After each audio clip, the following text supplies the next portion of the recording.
O vapor quente dançava no ar da cozinha do Atlântico, carregando uma sinfonia de aromas que prometiam o paraíso a qualquer paladar minimamente apurado. Para Amara Oliveira, contudo, o ar parecia mais denso, carregado de uma tensão quase palpável. Aos 28 anos, cada curva do seu corpo volumoso e cada matiz da sua pele escura pareciam amplificados sob as luzes fluorescentes e os olhares furtivos dos seus novos colegas. Era o primeiro dia do seu teste para a cobiçada vaga de subchefe, uma oportunidade pela qual lutara com unhas e dentes, com o sabor das receitas da avó cabo-verdiana na ponta da língua e a resiliência de quem já conhecia o amargo da discriminação.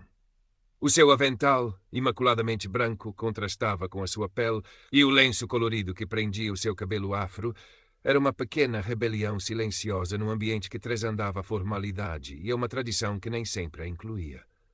Amara sentia o peso dos olhares. Alguns eram curiosos, outros, como os de Sofia Vasconcelos, eram farpas geladas. Sofia, alta, esbelta, com cabelos loiros que pareciam captar toda a luz da cozinha, era a personificação de tudo o que Amara não era, e de tudo o que o Atlântico moderno parecia valorizar.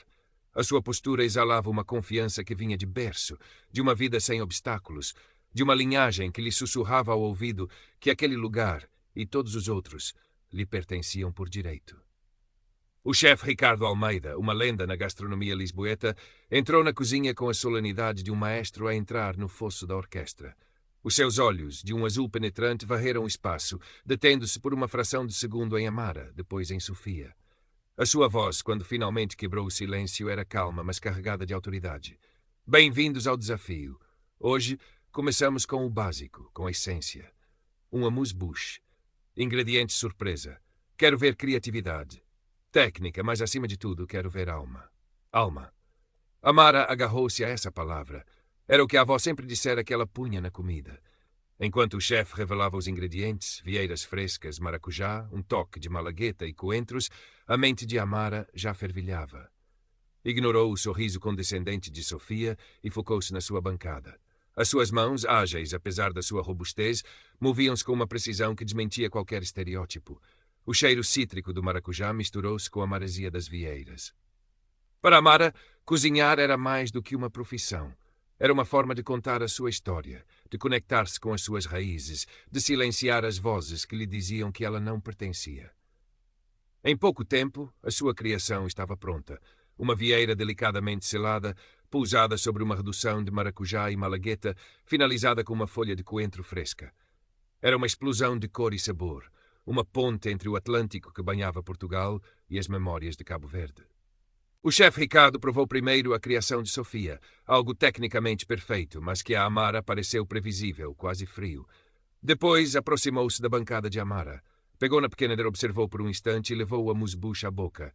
Um silêncio expectante pairou na cozinha. Amara prendeu a respiração. Os olhos do chefe fecharam-se por um momento. Um leve aceno de cabeça. Interessante, Oliveira. Sabor intenso, uma boa combinação. Amara sentiu um calor tímido espalhar-se pelo peito, até que a voz de Sofia, com a sua doçura artificial, cortou o ar. Realmente, chefe, muito rústico, quase caseiro. Tem o seu charme, claro. O veneno estava na entoação, na pausa estudada. O chefe Ricardo olhou de relance para Sofia, depois para a criação de Amara. A apresentação precisa de algum polimento, Oliveira. Numa cozinha como esta, a estética global é fundamental.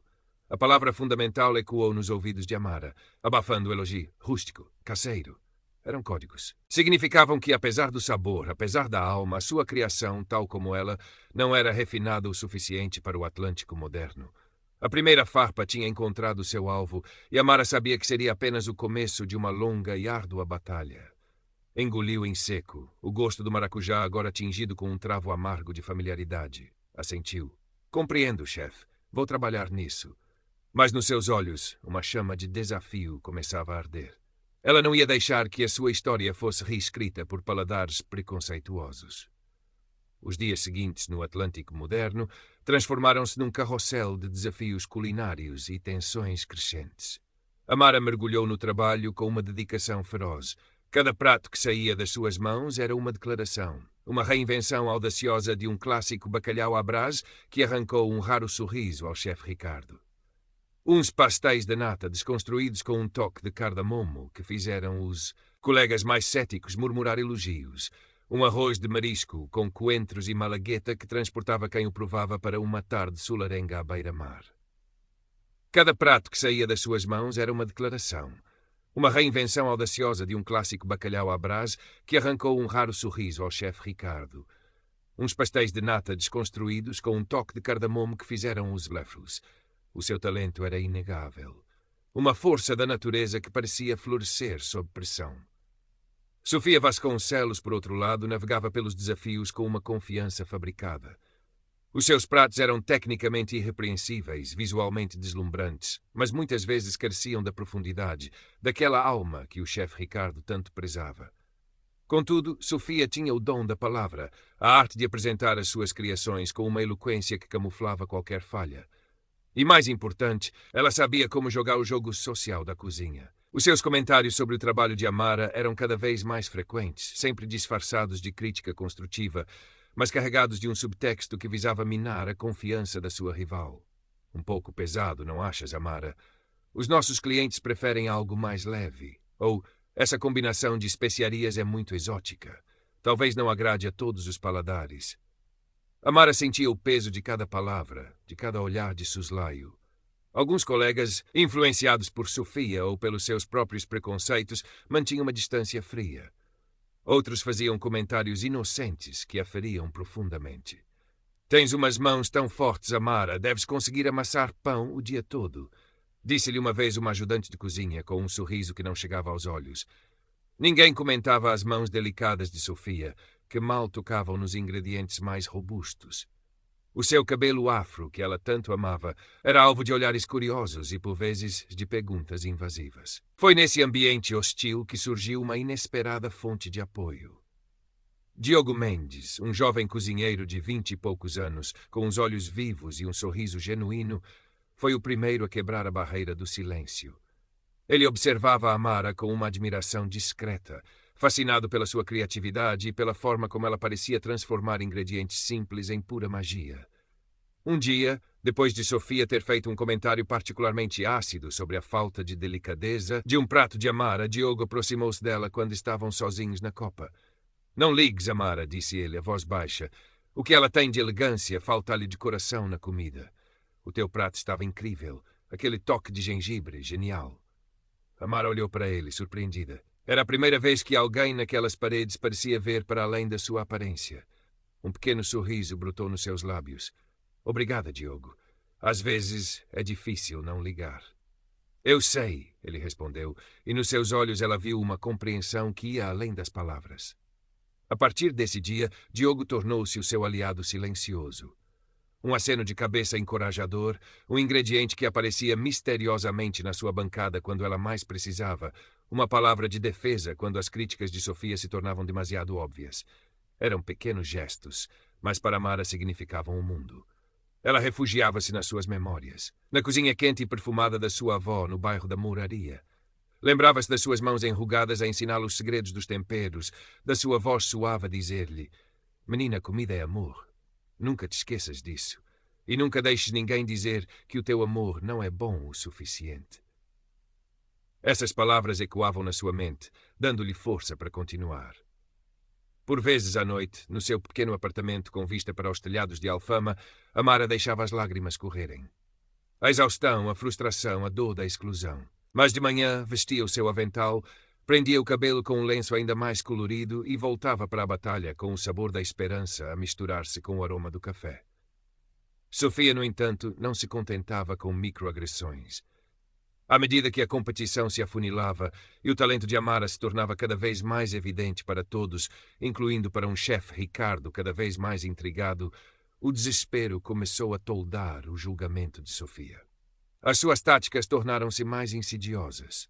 Um dia, o salmão que Amara tinha cuidadosamente preparado para um desafio desapareceu misteriosamente da câmara frigorífica, sendo substituído por uma posta de qualidade inferior. Noutra ocasião, o lume do seu fogão foi reduzido ao mínimo, sem que ela desse por isso, quase arruinando um soufflé delicado. Improvisando com uma rapidez e uma criatividade que deixavam Diogo boquiaberto, e até o chefe Ricardo com um brilho de admiração contida nos olhos. Amara, com a sua intuição apurada e a experiência de quem já fora alvo de artimanhas semelhantes no passado, conseguia contornar esses obstáculos. Mas o stress acumulava-se, noite após noite, como uma sombra persistente. Diogo, cada vez mais convencido da má-fé de Sofia, tentava alertar Amara, mas ela hesitava em acusar diretamente, temendo que isso apenas piorasse a sua situação. Ela é esperta, Diogo. Vai fazer-se de vítima, dizia Amara com um suspiro cansado. O chefe Ricardo, apesar da sua postura tradicional e da sua inicial suscetibilidade às aparências, não era cego. Observava a dinâmica da cozinha com a atenção de um falcão. Via a forma como Amara transformava cada desafio numa obra de arte comestível, a paixão que transbordava dos seus pratos. Via também os sorrisos forçados de Sofia, a maneira como os seus olhos brilhavam com uma luz fria sempre que Amara era elogiada. Começava a questionar-se. Seria possível que a sua busca pela estética global o tivesse tornado cego à verdadeira essência da culinária? Um dia, o desafio foi diferente. Criar um menu completo em equipa. Amara foi designada líder de uma equipa, Sofia de outra. Foi aqui que as diferenças se tornaram gritantes. Amara, apesar da sua natureza reservada, revelou-se uma líder inspiradora. Escutava as ideias dos seus colegas, delegava com confiança, ajudava quem estava em dificuldades, e o ambiente na sua equipa era de colaboração e entusiasmo. Conseguiram apresentar um menu harmonioso, onde cada prato complementava o seguinte, contando uma história de sabores que viajava de trás-os-montes ao Algarve com um toque subtil das suas raízes africanas. A equipa de Sofia, por outro lado, era um espelho da sua líder, tensa, competitiva, com pouca comunicação. Sofia impunha as suas ideias, ignorando as sugestões dos outros, e o resultado foi um menu tecnicamente correto, mas desconexo, sem paixão. Após a apresentação, o chefe Ricardo chamou Diogo ao seu escritório. Mendes, começou ele, a voz mais suave do que o habitual. Tenho observado. Qual é a sua opinião sincera sobre o que se passa nesta cozinha? Diogo hesitou por um instante, mas depois decidiu arriscar. Chefe, a Amara é a cozinheira mais talentosa que eu já conheci, e não digo isto de ânimo leve. Ela tem magia nas mãos. Mas a Sofia parece mais interessada em brilhar do que em cozinhar. E com todo o respeito, acho que ela não joga limpo. O chefe Ricardo ouviu em silêncio, os dedos entrelaçados sobre a secretária. Sabotagem é isso que está a insinuar? Não tenho provas concretas, chefe, mas há coisas estranhas que acontecem sempre que a Amara está prestes a destacar-se.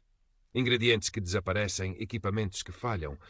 É só uma sensação, mas uma sensação pode ser o suficiente para um cozinheiro, murmurou o chefe, mais para si mesmo do que para Diogo. Obrigado, Mendes, pode ir. Naquela noite, o chefe Ricardo fez algo que não fazia há anos. Pediu que lhe trouxessem, sem identificação, os pratos principais criados por Amara e por Sofia no desafio individual do dia anterior. Provou o de Sofia primeiro. Impecável, como sempre. Elegante. Mas faltava algo. Depois, provou o de Amara. Era uma caldeirada rica, reinventada com um toque de gengibre e leite de coco, servida com um arroz selvagem crocante. Com a primeira garfada, o chefe fechou os olhos. Sabores complexos dançavam no seu paladar, uma harmonia perfeita entre tradição e inovação. Ali estava, alma, e era inegável. Abriu os olhos e olhou para os dois pratos. A diferença não estava apenas no sabor, estava na intenção, na história que cada um contava. E pela primeira vez o chefe Ricardo Almeida sentiu uma pontada de vergonha pelos seus próprios julgamentos apressados. O confronto final aproximava-se.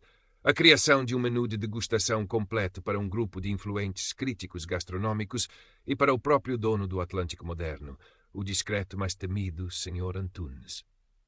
A pressão na cozinha era quase insuportável. Sofia Vasconcelos sentia o cerco a apertar-se. Os elogios cada vez mais frequentes do chefe Ricardo à Amara, os olhares de admiração de Diogo e de outros colegas, tudo isso alimentava o seu desespero. Ela não podia perder. Não para alguém como Amara. Na sua mente calculista, começou a desenhar-se um plano mais audacioso, mais destrutivo. Não bastavam pequenas sabotagens. Ela precisava de algo que aniquilasse as hipóteses de Amara de vez. E o alvo seria o prato principal de Amara, uma criação que ela sabia ter um significado especial. Uma reinterpretação de uma moqueca de peixe e camarão, uma homenagem à sua avó, com os segredos de temperos que eram a alma da sua herança culinária. Amara, alheia aos planos maquiavélicos de Sofia, dedicava-se de corpo e alma ao seu menu. Cada elemento era pensado ao pormenor, desde o amuse-bouche. Uma delicada esfera de queijo de cabra com compota de figo e um toque de alecrim, até à sobremesa. Um pudim abado de priscos desconstruído, com a textura do toucinho do céu, a acidez da laranja e o crocante de uma amêndoa caramelizada. Mas era na moqueca que o seu coração verdadeiramente residia. Tinha conseguido, depois de muita procura no mercado da Ribeira, o peixe mais fresco, os camarões mais carnudos, os pimentos mais vibrantes. O leite de coco era caseiro, o azeite de dendê criteriosamente escolhido.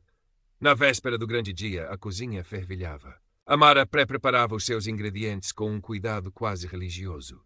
Sofia observava de longe, os seus olhos azuis como lascas de gelo. Esperou que Amara se ausentasse por um momento, chamada pelo chefe Ricardo para discutir um detalhe do serviço. Foi a sua oportunidade. Com movimentos rápidos e precisos, aproximou-se da bancada de Amara. Ninguém pareceu reparar. Tirou do bolso do avental um pequeno frasco. Uma substância incolor e inodora. Com um sorriso quase imperceptível, despejou algumas gotas sobre o recipiente onde Amara guardava o peixe já limpo e temperado para a moqueca. Não era veneno, nada que causasse dano físico imediato, mas algo que alteraria subtilmente o sabor, tornando-o estranho, metálico, desagradável ao paladar mais apurado. Uma sabotagem quase indetetável, mas fatal para um prato de alta cozinha. No dia seguinte, a atmosfera era elétrica. Os críticos chegaram, figuras imponentes e temidas no mundo da gastronomia. O Sr. Antunes, com o seu ar austero, instalou-se à mesa principal. Amara sentia um nó no estômago, uma mistura de excitação e pavor. Revia mentalmente cada passo, cada tempero. Diogo deu-lhe um sorriso encorajador. Vais arrasar, Amara. Eu sei que vais. Os primeiros pratos do menu de Amara foram servidos e receberam elogios discretos, mas promissores. A esfera de queijo de cabra foi descrita como uma pequena joia de equilíbrio. A entrada, um creme aveludado de santola com ovas de truta, foi uma ode ao mar. Chegou a vez da moqueca. Amara dirigiu-se ao seu peixe. Ao levantar a tampa do recipiente, um aroma estranho, quase imperceptível, atingiu-lhe as narinas. Franziu o sobrolho. Provou um minúsculo pedaço do peixe cru. O seu rosto empalideceu. O sabor estava errado. Um travo metálico, químico. Pânico gelado apoderou-se dela. Olhou em volta, desesperada. Sofia estava na sua bancada a finalizar o seu próprio prato principal, um robalo assado com puré de aipo e trufas, com um ar de suprema confiança. — O que se passa, Amara? — perguntou Diogo, notando sua aflição. — O peixe está estragado. Não sei como, mas está. A voz dela era um sussurro de desespero. Olhou para o relógio. Não havia tempo para ir buscar mais peixe, para recomeçar. Os críticos esperavam. O seu sonho estava a desfazer-se. Foi então que a imagem da sua avó surgiu na sua mente, nítida como se estivesse ali ao seu lado. Menina, na cozinha, como na vida, às vezes os ingredientes atraiçoam-nos, mas a verdadeira cozinheira encontra sempre um caminho. Usa o que tens. Usa a tua cabeça. Usa o teu coração. Amara respirou fundo. Olhou para os ingredientes que lhe restavam. Havia camarões frescos, legumes vibrantes, os seus temperos secretos. Não podia fazer a moqueca como planeado, mas Talvez pudesse criar algo novo. Algo que ainda contasse a sua história. Diogo, disse ela, a voz agora firme, a hesitação desaparecendo dos seus olhos. Preciso da tua ajuda. Vamos improvisar. Numa explosão de adrenalina e criatividade, Amara e Diogo puseram mãos à obra. Os camarões foram salteados na perfeição com alho e coentros. Os pimentos, cebolas e tomates foram transformados num molho rico e aromático, com um toque generoso de leite de coco e azeite de dendê.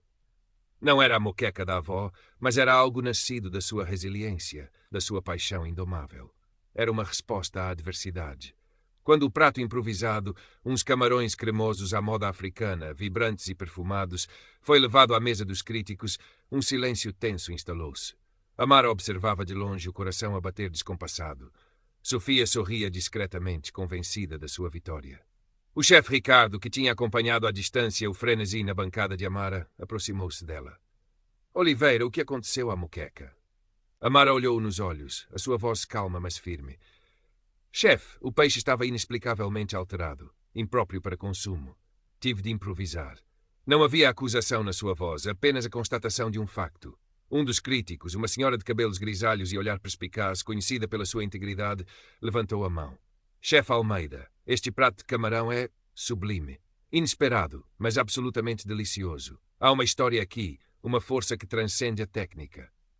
Outros críticos concordaram, elogiando a complexidade dos sabores, a frescura dos ingredientes, a ousadia da improvisação sob pressão.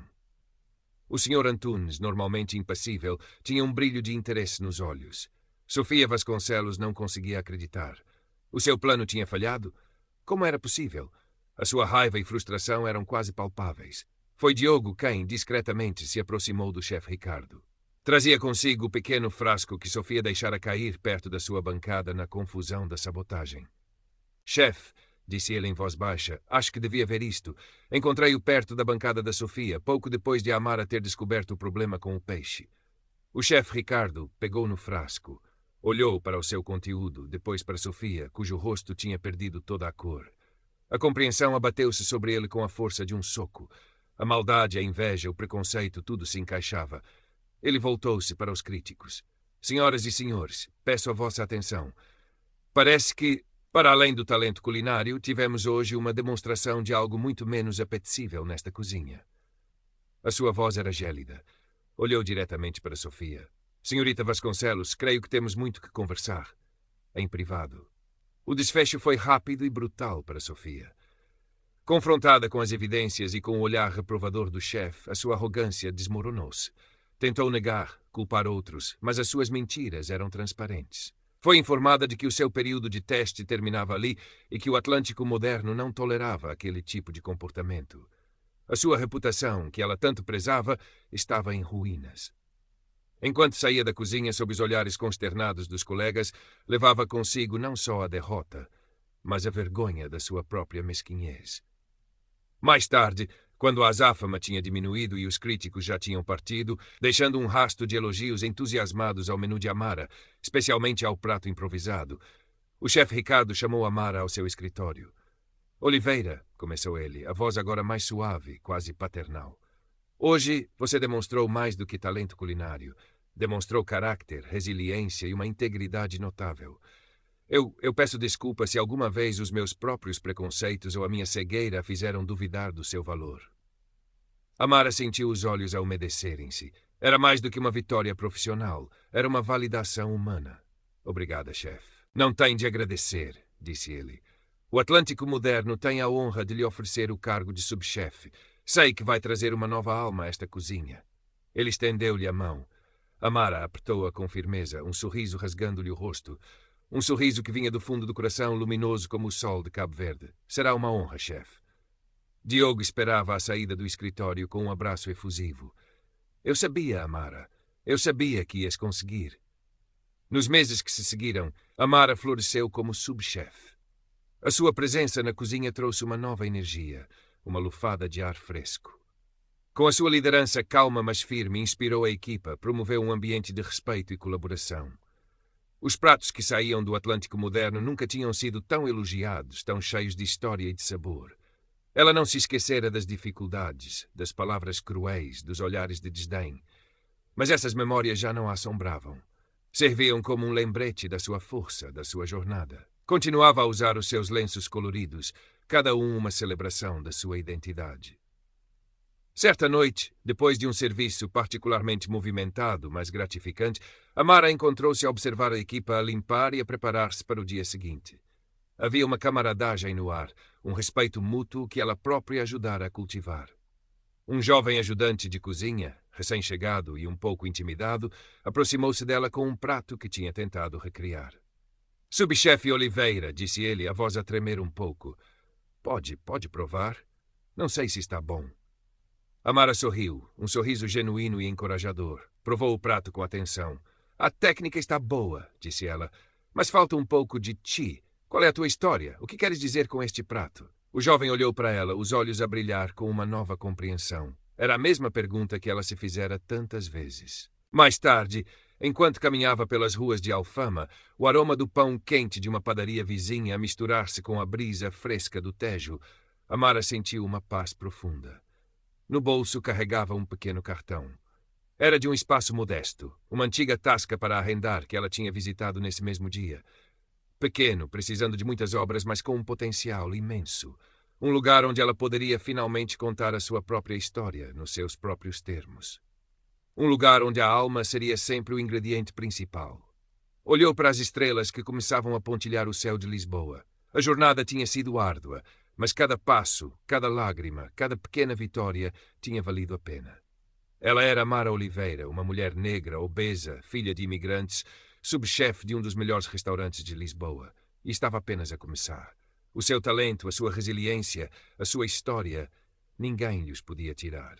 E ela ia continuar a servi-los ao mundo, um prato de cada vez com todo o amor e toda a alma que possuía. Porque no final era isso que verdadeiramente importava. A verdade do sabor, a beleza da autenticidade. E isso, Amara sabia, era universal. A cozinha do Atlântico moderno, sob a nova dinâmica imposta pela presença e liderança de Amara, transformara-se. O ambiente, antes carregado de uma tensão subtil e de uma competição feroz personificada por Sofia, respirava agora um ar de maior colaboração. O chefe Ricardo, embora mantendo o seu rigor e exigência, parecia mais aberto, mais disposto a ouvir e a valorizar as diferentes vozes e talentos da sua equipa. A sua própria jornada de autorreflexão, desencadeada pelos eventos que levaram à promoção de Amara, tinha o tornado um líder mais humano, menos preso a formalismos e mais focado na essência da arte culinária. Amara, por sua vez, abraçava o seu novo papel com uma mistura de humildade e firmeza. Não esquecia as suas origens, nem as dificuldades que enfrentara. Usava essa experiência para ser uma mentora para os mais jovens na cozinha, especialmente para aqueles que, como ela, poderiam sentir-se deslocados ou subestimados. Encorajava a experimentação, a autenticidade, a procura de uma voz culinária própria. Não tenham medo de colocar a vossa história no prato, dizia-lhes muitas vezes. Os ingredientes podem ser os mesmos para todos, mas a vossa vivência é única. É isso que fará a diferença. Diogo Mendes continuava a ser o seu braço direito, um amigo leal e um colega talentoso. A sua admiração por Amara só crescera, e juntos formavam uma dupla imbatível, combinando a criatividade visionária dela com a sua energia e dedicação. Muitas vezes ficavam até tarde na cozinha, a experimentar novas combinações, a discutir ideias, a sonhar com o futuro. Claro que nem tudo era um mar de rosas. O mundo da alta gastronomia continuava a ser exigente, e o preconceito não desaparecia por magia. Amara ainda encontrava ocasionalmente olhares de surpresa ou comentários condescendentes por parte de fornecedores ou clientes mais conservadores que não esperavam ver uma mulher negra e obesa numa posição de tanto destaque. Mas agora ela tinha uma voz mais forte, uma plataforma mais sólida. E, mais importante, tinha o respeito da sua equipa e do seu mentor. Um dia, o Atlântico moderno recebeu a visita de um grupo de gastrônomos internacionais, parte de um júri que atribuía estrelas e distinções a restaurantes de todo o mundo. A pressão era enorme. Toda a equipa sentia o peso da responsabilidade. Amara e o chefe Ricardo trabalharam lado a lado durante semanas para criar um menu de degustação que representasse o melhor do restaurante, uma fusão perfeita entre a tradição portuguesa e a inovação contemporânea, com aquele toque de alma que se tornara a assinatura da casa. Current Part Characters, 300 Characters, 2382. No dia da visita, a cozinha era um exemplo de caos organizado. Cada membro da equipa movia-se com precisão, focado na sua tarefa. Amara, no centro de tudo, comandava com uma calma impressionante, os seus olhos atentos a cada detalhe, a sua voz transmitindo segurança e encorajamento.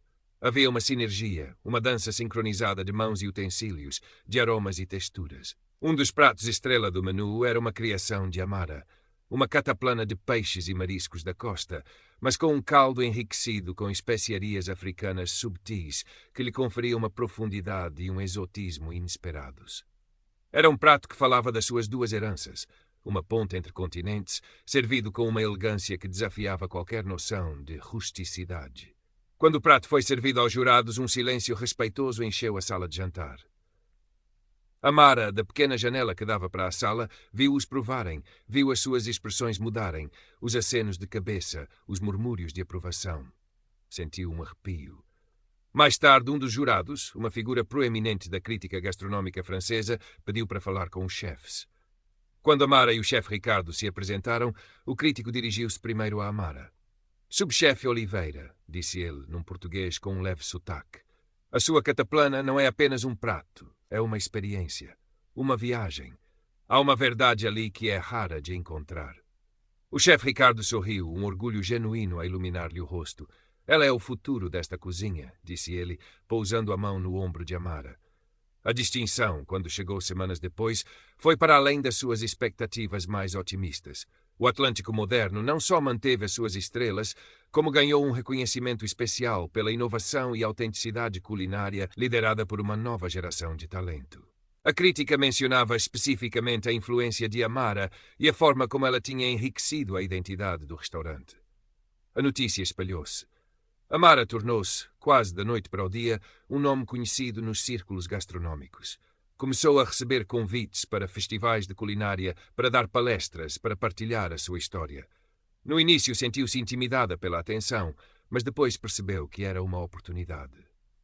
Uma oportunidade de mostrar ao mundo que o talento não tem cor, não tem tamanho, não tem gênero.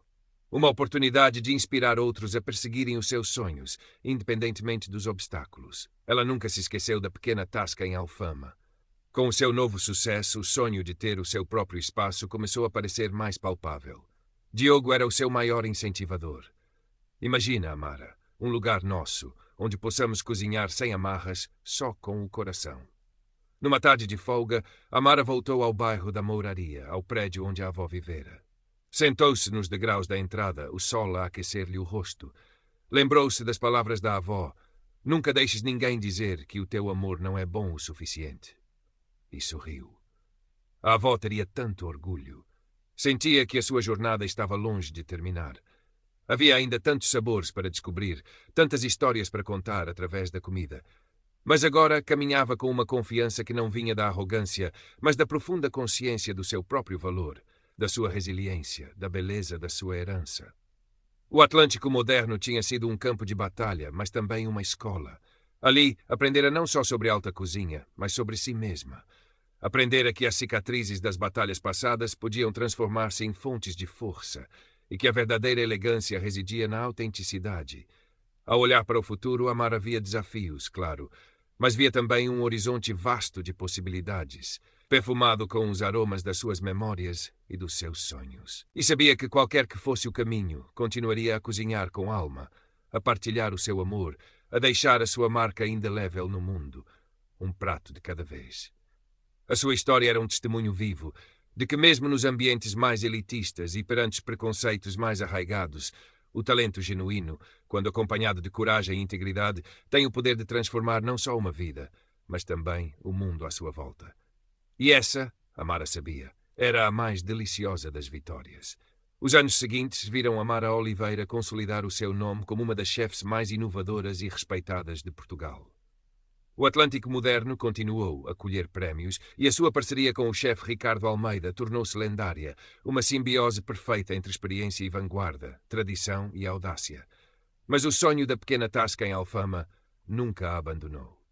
Com as suas economias, muito trabalho e o apoio incondicional de Diogo, que se tornara não só seu amigo, mas também sócio no novo empreendimento, o sonho começou a ganhar forma.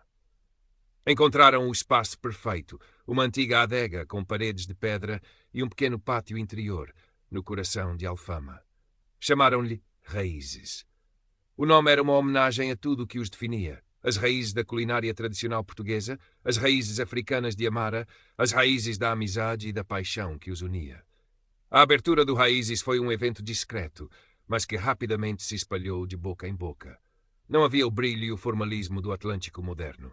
Em vez disso, havia calor, autenticidade, o som de risos e conversas animadas, o cheiro de comida feita com amor. Amara estava na sua cozinha aberta, visível a todos, o seu sorriso largo a iluminar o espaço enquanto comandava a sua pequena mas dedicada equipa.